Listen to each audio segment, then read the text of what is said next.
Sena lekasmu kang mangkono sejatine nyrimpeti laku tumrap aluse wong tuamu. Bapa Pandhu, aku njaluk pisan jiki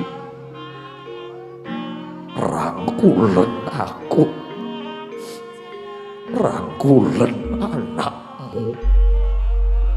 Ayo alon-alon tak untapke kasuwargan. Humiring sampak gedung bandengan yo Bapak.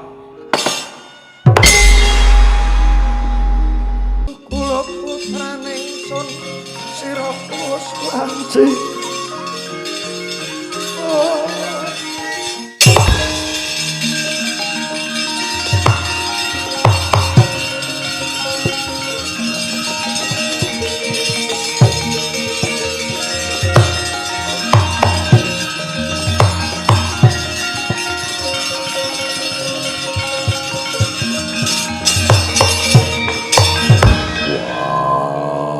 Ibu Kunthi, sing gedhe pangapuramu, Bu Kunthi. Aku durung bakal bali yen durung kelakon apa sing dadi pangajabku.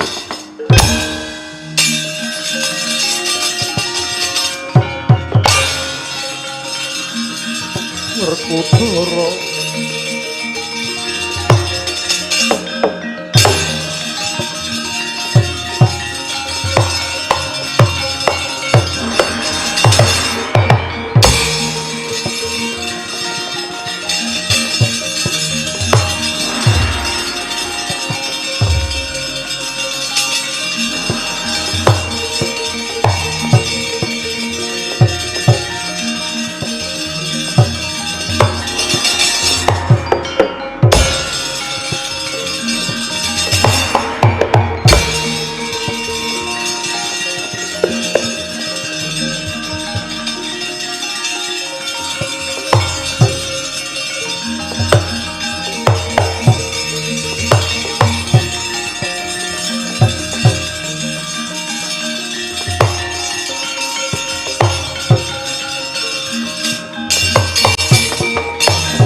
Umawik nam astu nama ukira ayu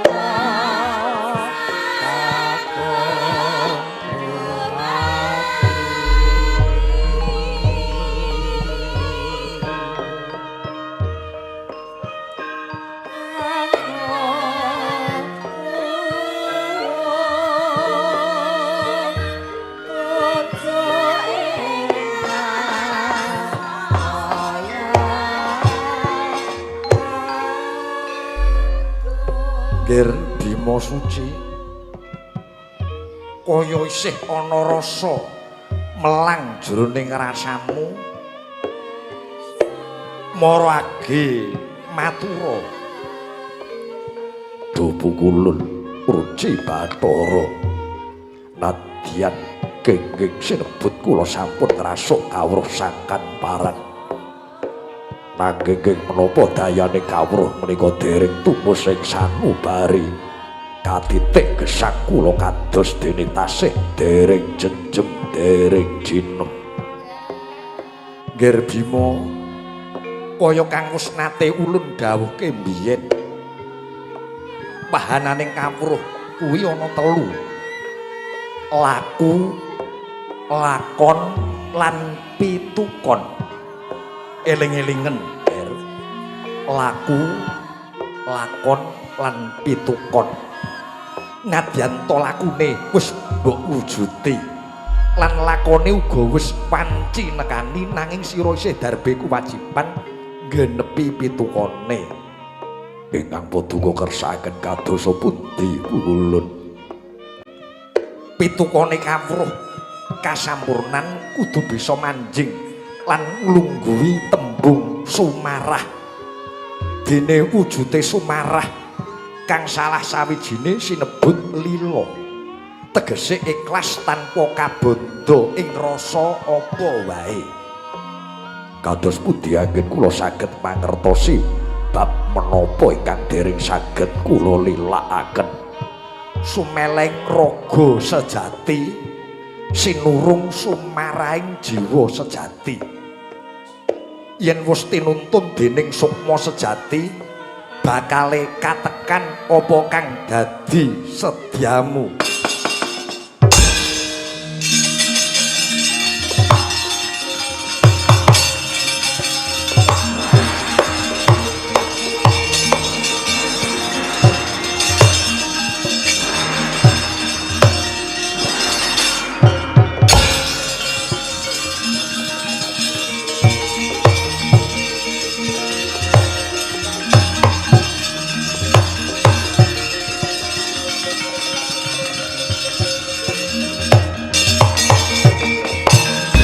Tan samar pamoring suksma sinuksma winah ing asepi sinimpen telenging kalbu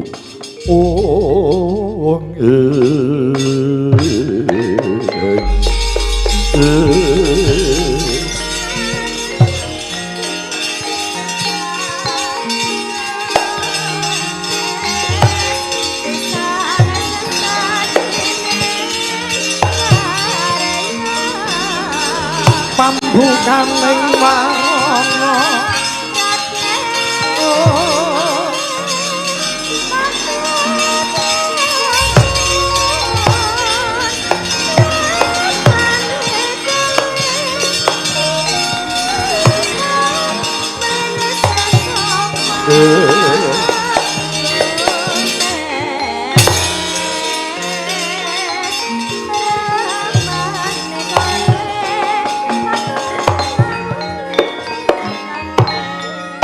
Ger Sena bebundelan apa kang sira dulu jroning atimu?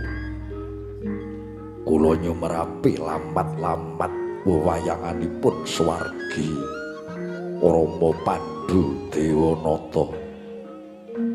Ngrumangsanono Ger sejatine wiwit sira isih cilik nganti tumeka seprene sira durung bisa nglilake sedane bapakmu Pandhu. Sira durung bisa ngiklaske wong tuamu saking panandang kang kok lakoni bareng lan para kadang-kadangmu kabeh kok anggep deleking perkara mung merga sedane wong tuamu. Sena, lekasmu kang mangkono sejatine nyrimpeti laku tumrap aluse wong tuamu. Kulup Sindhu mung sira sing bisa nyuwargake wong tuamu.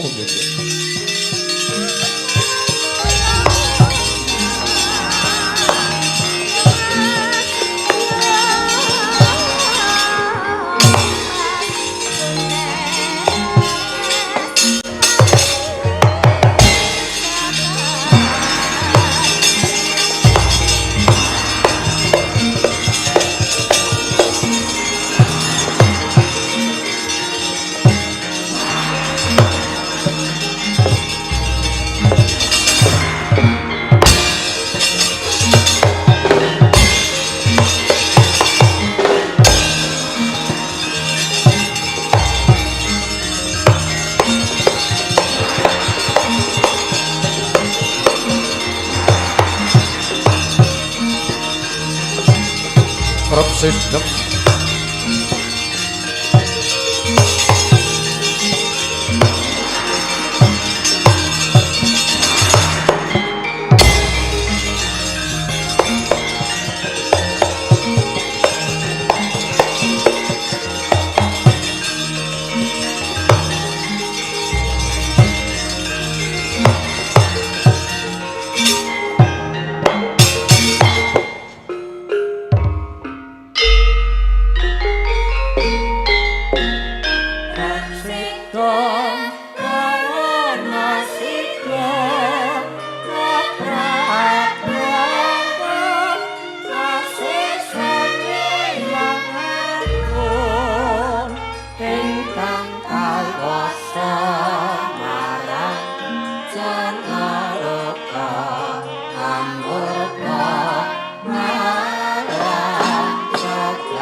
Kulup putraku Bratasena.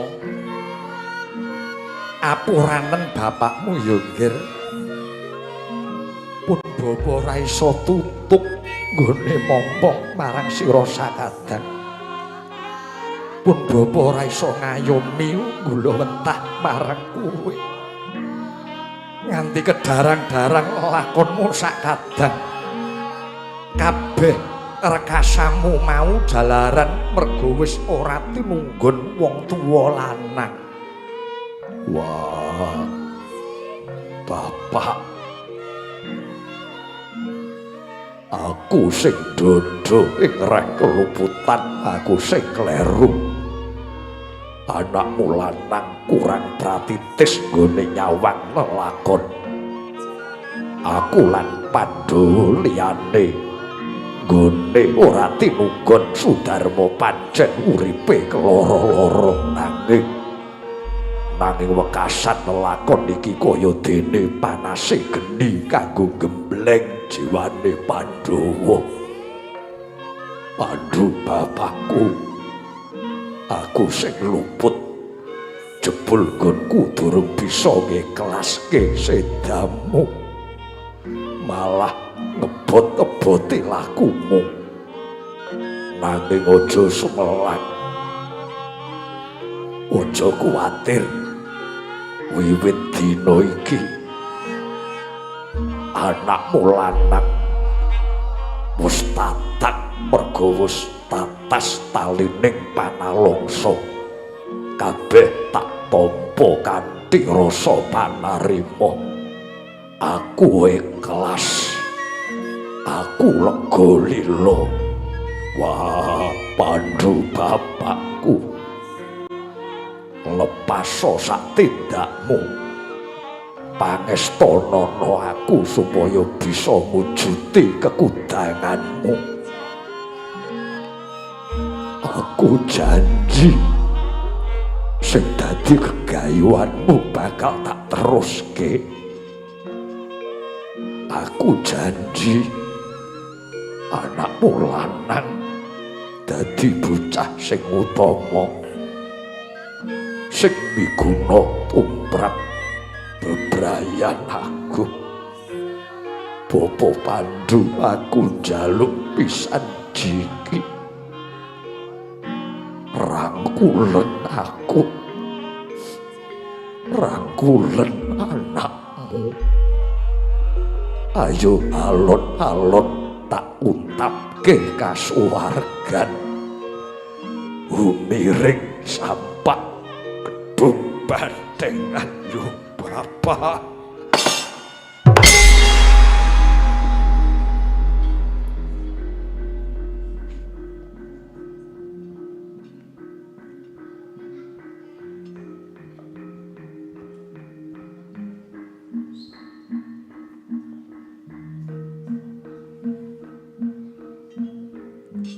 Kula putrane ingsun sira wis wanci.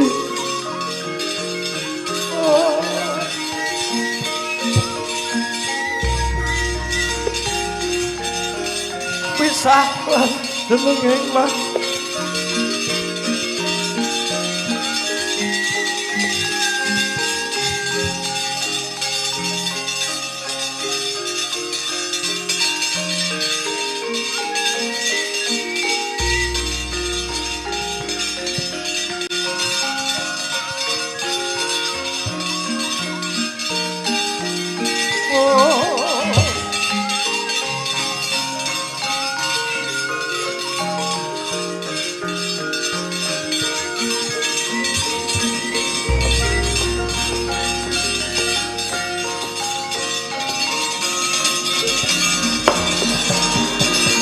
tan samar pamoring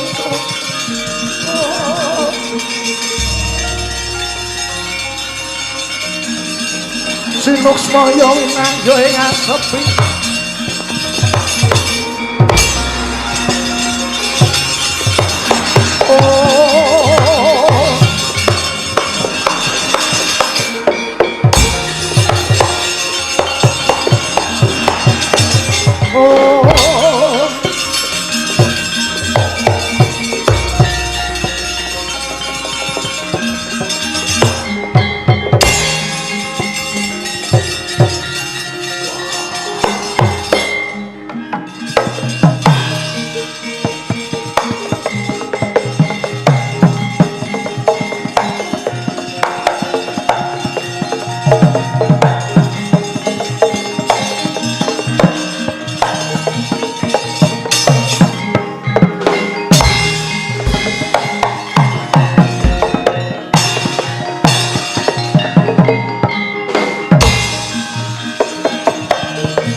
Itulah perjalanan sang Bima.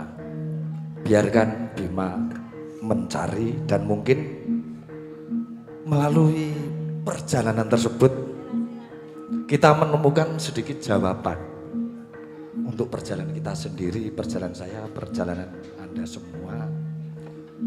Sebab mungkin berdamai dengan duka bukan tentang melupakan siapa yang telah pergi, tetapi belajar melanjutkan hidup sambil tetap membawa cintanya.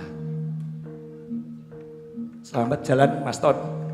Sukses Mas Endo. Assalamualaikum warahmatullahi wabarakatuh.